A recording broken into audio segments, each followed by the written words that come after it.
and Lori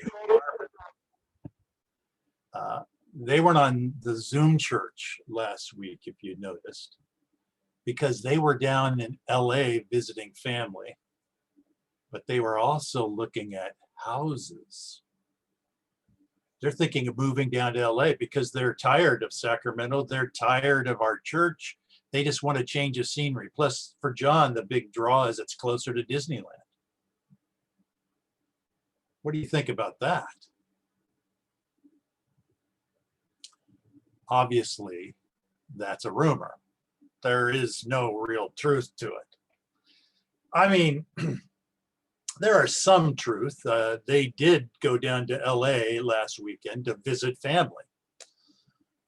They didn't go down to look at houses. They are not tired of the church. In fact, they're some of our most tireless supporters and workers within our church body as leaders, and just as one of the founding families of this little church. And I tend to think that John is more of a Universal Studios sort of guy rather than Disneyland, but I may be wrong there. You know, rumors are made of partial truths mixed with a lot of speculation, assumptions, and untruths.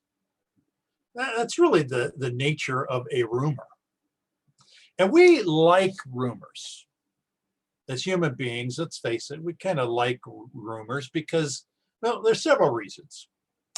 One, I think we like rumors because we like being in the know. I mean, most of us, we like to be the first one to know something that we can then express to other people, that we can say, yes, I knew that. Oh, yes, I knew that first.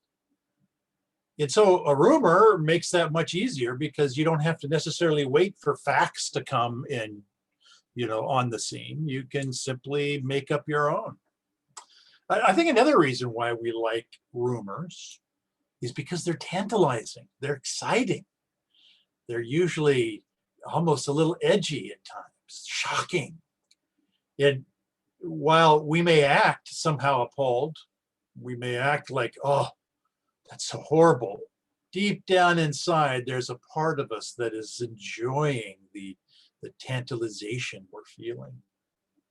I think even another reason why we as human beings like rumors is because, in a way, it allows us to express our own secret feelings that otherwise we might be afraid to admit. We might not particularly like someone, but we're not going to say that out loud. I don't like that guy.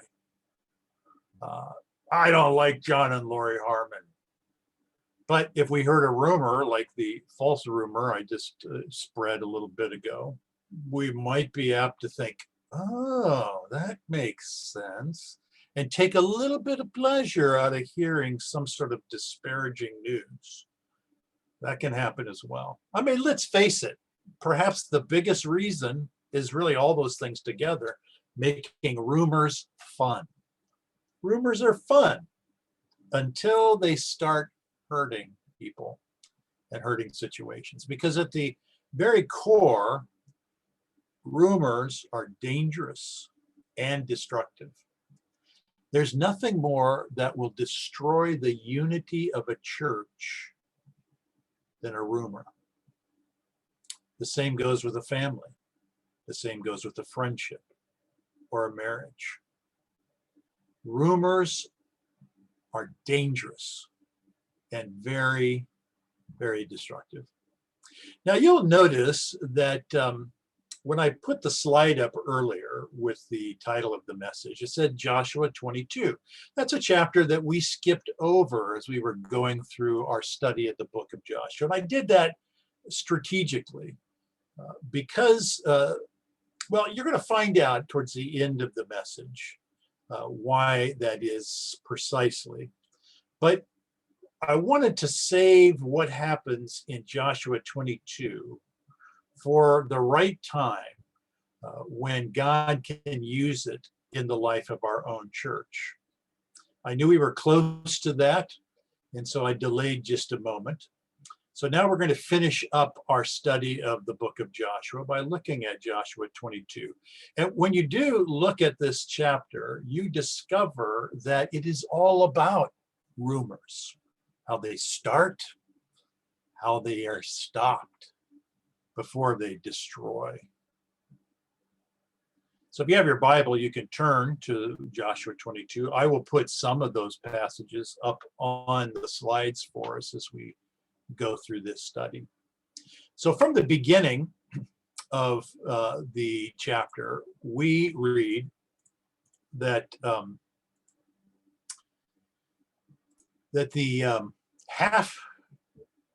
tribes of the Reubenites and the Gadites and the half tribe of Manasseh are now finished helping their brothers, and Joshua is going to send them back across to the east side of the Jordan, where their land that God had given them was, where their families were, so that they could continue to provide for their families. So we read at the time, Joshua summoned the Reubenites and the Gadites and the half tribe of Manasseh, and he said to them, "You have kept all that Moses, the servant of the Lord, commanded you, and have obeyed my voice in all that I have commanded you. You have not forsaken your brothers these many days, down to this day, but have been careful to keep the charge of the Lord your God." Wow, this is a faithful, committed, unified lot. And now, verse 4, the Lord your God has given rest to your brothers, as he promised them. Therefore turn and go to your tents in the land where your possession lies, which Moses, the servant of the Lord, gave you on the other side of the Jordan, the east side of the Jordan. Only be very careful to observe the commandment and the law that Moses, the servant of the Lord, commanded you, to love the Lord your God and to walk in all his ways and to keep his commandments and to cling to him and to serve him with all your heart and with all your soul. So Joshua blessed them and sent them away, and they went to their tents. So far, not very controversial. The 2.5 tribes, the Reubenites, the Gadites, half tribe of Manasseh, that was split. The other half of Manasseh was on the west side of the Jordan. They had honored their commitment to come across the Jordan, even though they'd received their land, and fight with their brothers to help capture the promised land for the rest of Israel. Now they were at a place where they were being released. And it's interesting to note that Joshua makes the point to honor them for their faithfulness, for their consistency. Now, what happens after this is they go back onto the east side, and we'll call them, instead of saying over and over, Reubenites, Gadites, half tribe of Manasseh, or the rest of Israel, we'll call them the east side Jews. Yeah, hey, east side Jews. And we'll call the rest of Israel, the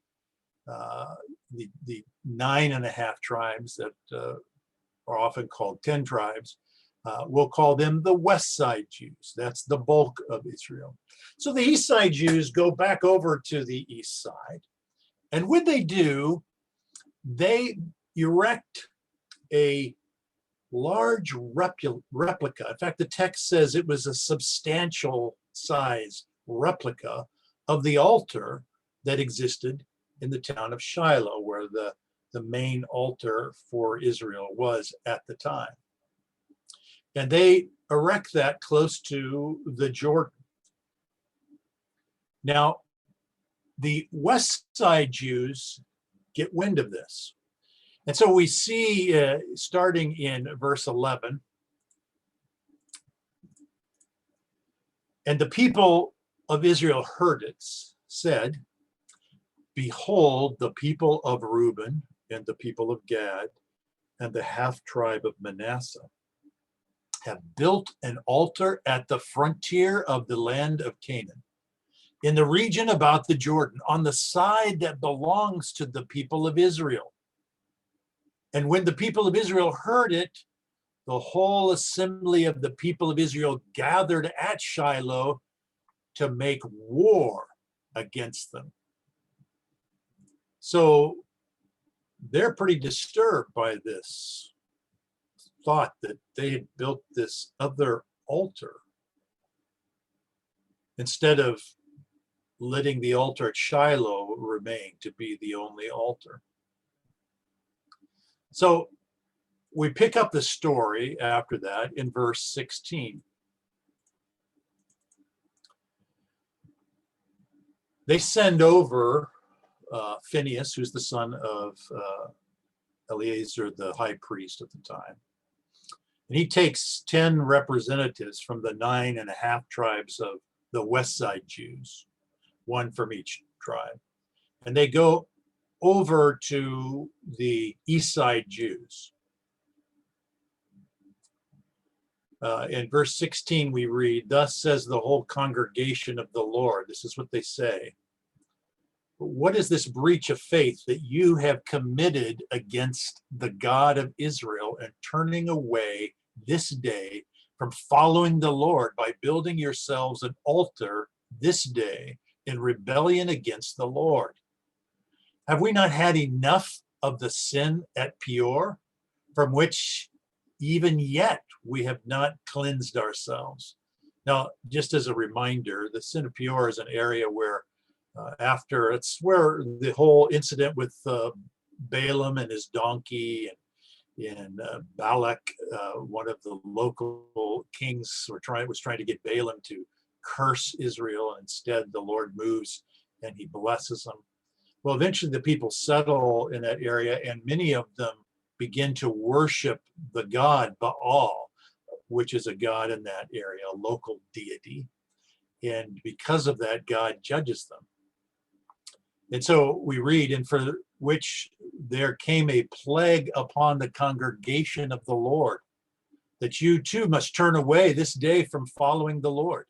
And if you too rebel against the Lord today, then tomorrow he will be angry with the whole congregation of Israel. But now if the land of your possession is unclean, pass over into the Lord's land where the Lord's tabernacle stands, and take for yourselves a possession among us. Only do not rebel against the Lord, or make us as rebels by building for yourselves an altar other than the altar of the Lord our God. Did not Achan, the son of Zerah, break faith in the manner of the devoted things, and wrath fall upon all the congregation of Israel? And he did not perish alone for his iniquity." So this congregation, this group, this task force that's sent over by the West Side Jews, confront the East Side Jews. And they're about ready to send over a whole rest of their army of warriors to take out these people so that God doesn't judge all of Israel because of this altar. And they send over this delegation to really warn them and give them one last chance to repent and come over from the dark side to the light side. Well, it's time then at that point in the story for the East Side Jews to give an explanation. So we read in verse 24, after them saying that this is not what they are intending before God. They say, "No, but we did it from fear that in time to come, your children," the West Side Jews' children, "might say to our children," the East Side Jews' children, "What have you to do with the Lord, the God of Israel? For the Lord has made the Jordan a boundary between us and you. You people of Reuben and the people of Gad, you have no portion in the Lord. So your children might make our children cease to worship the Lord." And then they go further. In verse 28, they say, "And we thought if this should be said to us or to our descendants in time to come, we should say, behold, the copy of the altar of the Lord, which our fathers made, not for burnt offerings, nor for sacrifice, but to be a witness between us and you. Far be it from us that we should rebel against the Lord and turn away this day from following the Lord by building an altar for burnt offering, grain offering, or sacrifice, other than the altar of the Lord our God that stands before his tabernacle. So the West Side Jews had it wrong. The East Side Jews weren't trying to break away from Israel at all. Their replica of the altar in Shiloh was simply a memorial to remind not only their own future generations, but future generations of the West Side Jews that they were all still one people under God. Rumors, like I said, are dangerous and they can be very destructive. And here's a case in point where Israel was about ready to start a civil war over a rumor that really was not true. There were elements of truth, but they did build an altar, a replica of the one in Shiloh. That's true. But what wasn't true, what was assumed incorrectly, was that they did it for the reasons of separating themselves from the rest of Israel, or serving another God, worshiping another God other than Yahweh, Israel's God. As you read this story, it's not only an example of rumor and how it can start, it also is an example of how it can be finished, how it can be stopped before it's too late. So let's examine those two things for just a moment. What about the things that both sides, the East Side Jews, the West Side Jews, did to exacerbate the rumor, to exacerbate the problem? Let's look at that first. We'll start with the negatives and then we look at the positives. So let's zero first in on the East Side Jews. What did they do to begin to lay a foundation for this problem? Well, I think the first thing you'll notice is they really did not think through how the West Side Jews may receive the news about them building this altar. If they had really been aware and sensitive to make sure that nothing they do disrupts the unity that they had as a people of God, they probably would have thought, and wisely so, we should let those East Side brothers of ours and sisters of ours understand what we're doing here so they don't misconstrue this in any way. That I can understand that. I think you can too. Sometimes we can get so focused on what we want to do, what we think we should do, and it can be something very good, but we lose sight of how that might be perceived by others, especially those who are close to us, those who we have a relationship with that we want to maintain and continue to build. And so we might not think to say anything, or might not put ourselves in, or make ourselves enough aware of how others might think about this. And if we're really truly concerned about our unity, we will do that.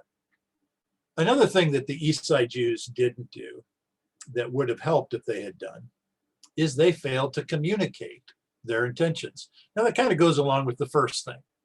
Obviously, if they're not thinking about how it might be perceived, there really is no need to communicate intentions.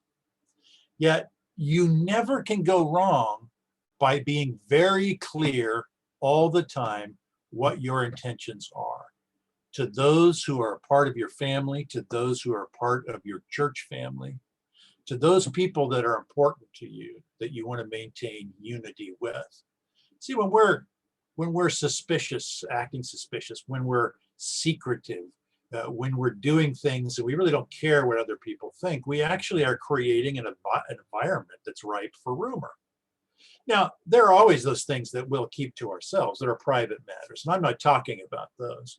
But whenever there are things that actually touch or have the potential to touch the rest of those around us, that we want to remain close to, it's important for us to communicate, even to the extent of over communicating, to make sure everybody understands. Now, what about the West Side Jews? What did they do to exacerbate this potential problem? Well, the first thing I notice is a big thing. It's something that I think most of us will tend to fall prey to, will fall into this trap. It's almost a guarantee, it seems like, and that is they believed the worst about the East Side Jews. They didn't believe the best. It's so easy for us to do that. They immediately thought, this is what they're doing, the worst case scenario, we need to go attack them. We need to deal with it now, crush this rebellion. You know, in 1 Corinthians chapter 13, that's the love chapter, Paul talks about love. This is a famous passage. You hear it read a lot in weddings. Love is patient and kind. Love does not envy or boast. It's not arrogant or rude. It does not insist on its own way. It is not irritable or resentful. It does not rejoice at wrongdoing, but rejoices with the good.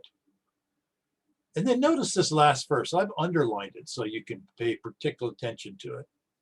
Love bears all things. Love believes all things. And it hopes all things. And endures all things. That phrase, believes all things, really does. I mean, all these statements apply to this particular event. But that phrase there in that last sentence, love bears all things, that really speaks to this issue.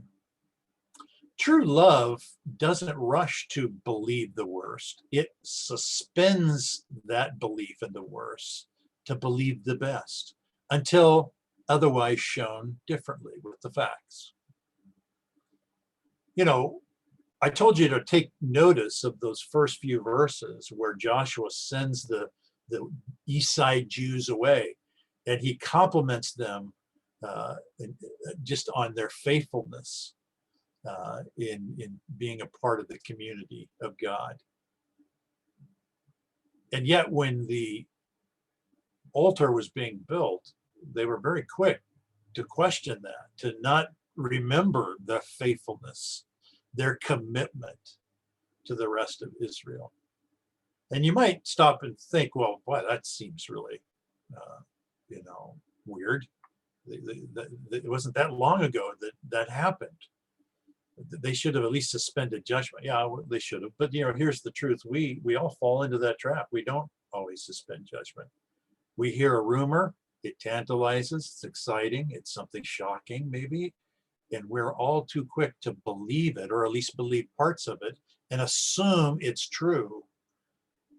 And in so doing, we fail to love the person whom that rumor is about. True love believes all things until otherwise shown differently. The second thing that the West Side Jews do to exacerbate this rumor is when they start reporting it to the rest of the people, that reporting was done with a slight bias because it helped to bring everybody to the same conclusion. We need to go take them out. And that happens. Sometimes we can not only just be sharing facts, sharing rumors, but we'll do so with our own particular bias. Why do we do that? Because we want the person we're sharing to agree with us. And so it's very important that we understand that tendency in our human nature and how it affects the situation, especially when rumor is involved. A third thing that the West Side Jews do is they determined to act upon this rumor. They based their choice of action on an unsubstantiated rumor, not on facts that needed to be dealt with, but on partial facts that were aligned with unsubstantiated assumptions. And they chose to act upon that. And that always exacerbates the danger and the destructive nature of a rumor. And then lastly, the West Side Jews, what they did is they determined in their own minds to judge their brothers and sisters as unfaithful based on those unsubstantiated claims. Even after they had shown their faithfulness at the beginning of the chapter and all through the book of Joshua, fighting alongside them, how quickly they turned. And this can happen to us, no doubt. But there are things that occur in this chapter that show wisdom in this issue, in this problem. Things that both sides do to rectify the destructiveness of this rumor and to guarantee that it did not destroy them as a nation. This is the positive side. So let's take a look at that right now. Let's start with this time the West Side Jews. What did they do to halt the destructiveness of this rumor? Well, here's the first thing I noticed. The West Side Jews, even though they were not believing the best, which they should have, at least they send a delegation to give the East Side Jews one more chance to share what's going on, why they have done what they've done. Of course, they assume that they're trying to or trying to flee from the unity of Israel, trying to worship another God, all kinds of reasons. They still believe that, but they're at least going to give them a chance to back out. Now, while they may have had that thought in their head, that action of talking with the East Side Jews is important. Because anytime we start to talk and get feelings and intentions and everything out in the open, then we can begin to dispel the assumptions. We can begin to dispel the non-facts and see exactly what's going on. Another thing that the West Side Jews did that was good is when the East Side Jews actually told them what their intention was in building this replica of the altar of Shiloh, they accepted it. They believed it. They took their explanation as being fact. In fact, we read in the text in Joshua 22:30, it says that when Phinehas the priest, that's the son of Eleazar that went over with leading the delegation, and the chiefs of the congregation, the heads of the families of Israel who were with him, those 10 individuals, when they heard the words that the people of Reuben and people of Gad and the people of Manasseh spoke, it was good in their eyes. And then they take that sense of, oh, now we see, duh.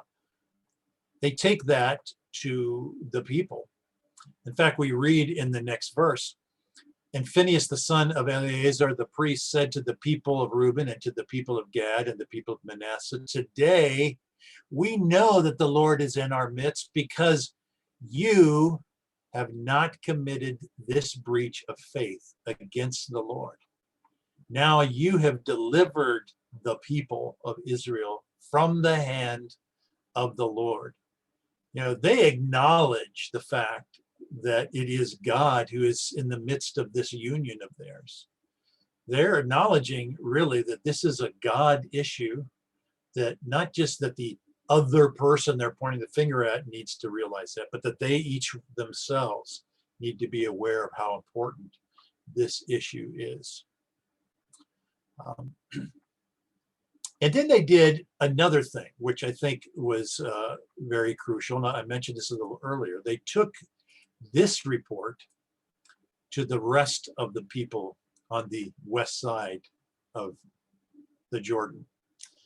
And the report was good in the eyes of the people of Israel, we were told. When they bring this answer of the East Side Jews to the West Side Jews, the people accept it themselves.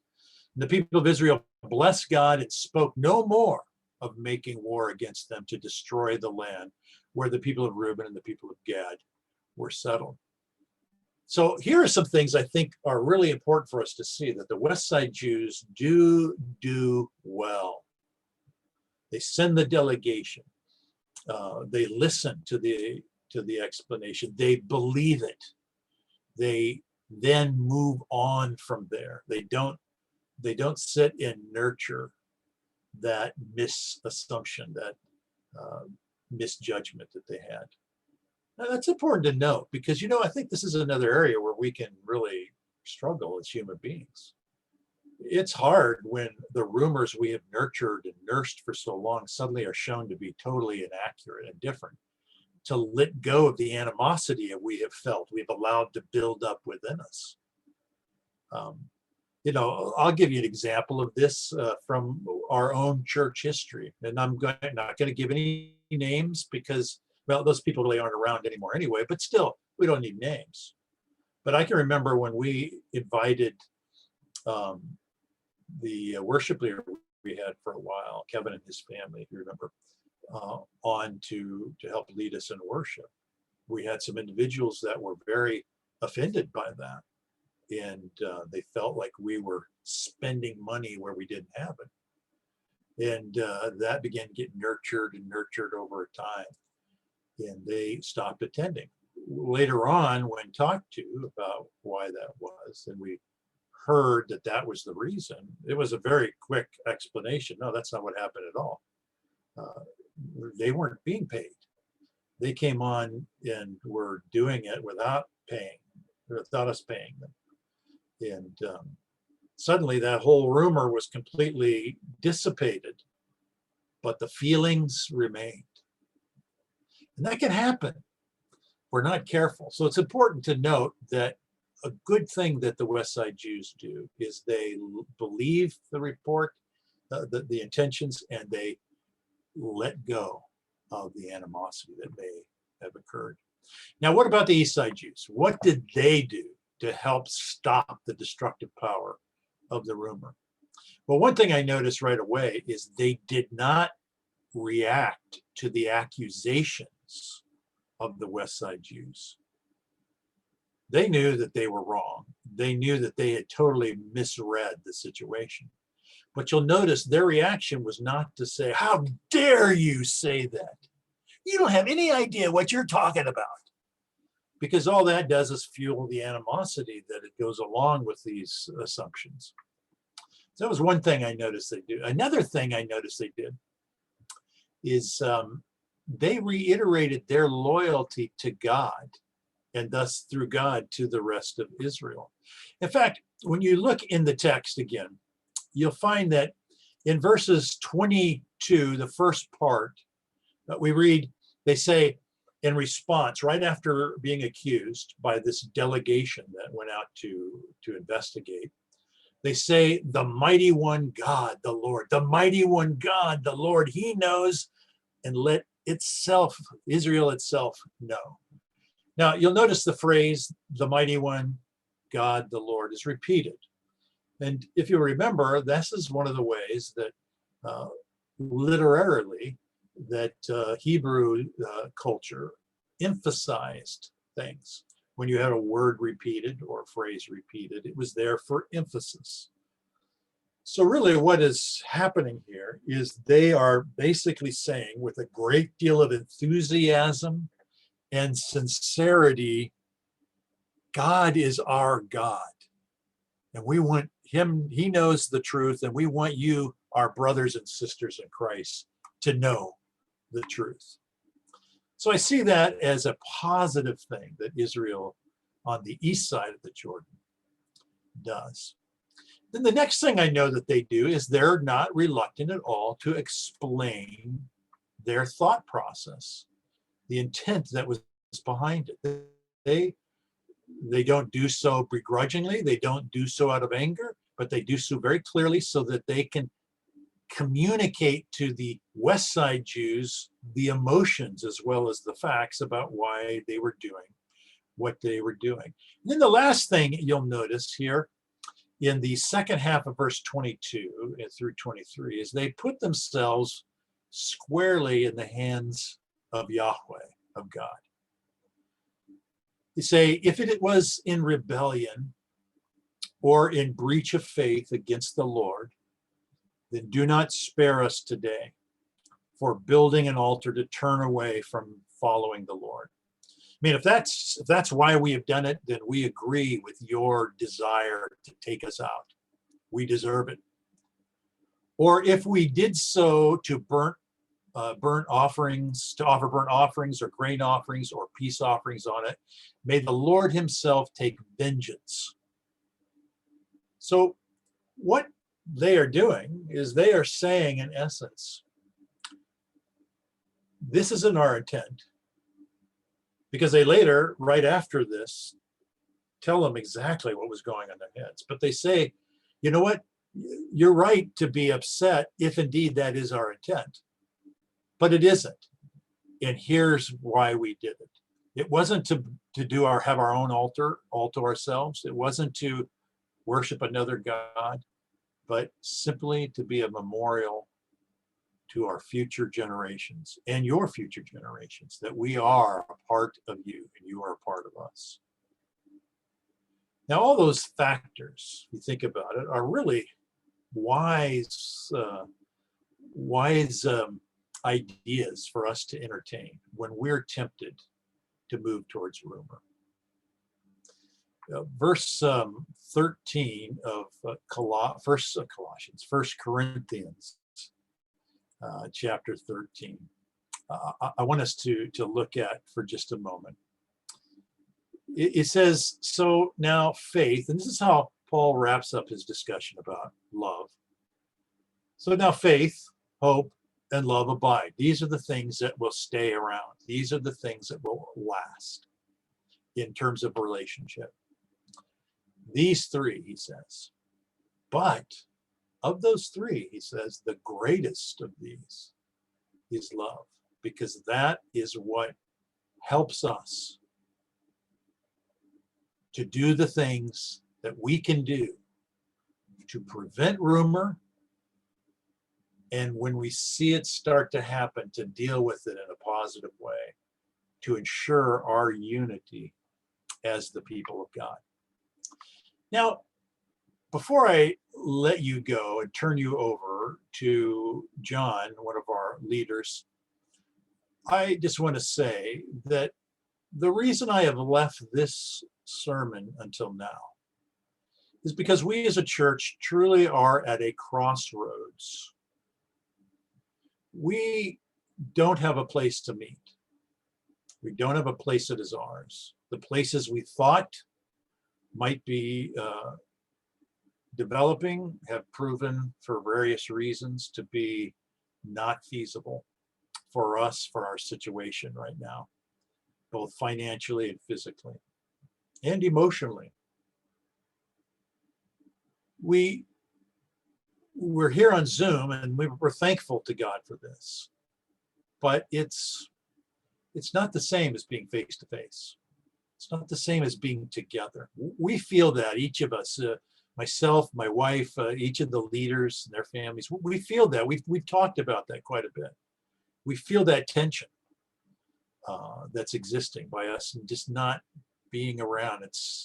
It's not as satisfying, as gratifying as having that face-to-face interaction. We'll always Zoom because we've seen that this is a great tool to communicate with those who just can't make it physically to service. But to have the church only that and occasionally get together just doesn't seem to be a real positive position for us as a church, and something that will cultivate the possibility of rumor. But even more than that, we have some directions that we could go in, some changes that we maybe need to make, at least temporarily, until God provides. But that makes a situation that's ripe for rumor. And so we want to be aware that at this crossroads, that this is not a time for us to allow the enemy to pull us into suspicion, assumptions, the passing along of unsubstantiated thoughts and feelings, but instead to embrace those positive things and make sure we communicate our intentions, make sure that we are believing the best of each other, and make sure that we are continually focusing and throwing ourselves on God to keep us unified as the body of Christ. So with that being said, I want to turn over